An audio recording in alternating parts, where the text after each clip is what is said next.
How to add your email to WhatsApp for recovery and security. Hey guys, welcome back to my YouTube channel. In today's video, I'm going to show you how to add your email address to WhatsApp. This is really helpful for security and recovery, especially if you forget your two-step verification PIN. Alright, let's get started. First, open your WhatsApp app. If you're using Android, tap the three dots at the top right and go to Settings. If you're on iPhone, just tap Settings at the bottom right.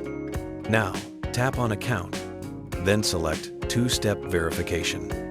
If you've already set up your 6-digit PIN, you'll see an option to Add Email Address. Go ahead and tap on that.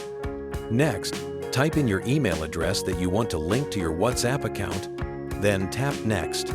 You'll be asked to confirm a code sent to you email. Once you do that, tap Save. And that's it. Your email is now linked to your WhatsApp. This will help you recover your account if you ever forget your PIN or need to reset your two-step verification. Thanks for watching. Don't forget to like this video and subscribe for more simple tech tutorials. See you in the next one.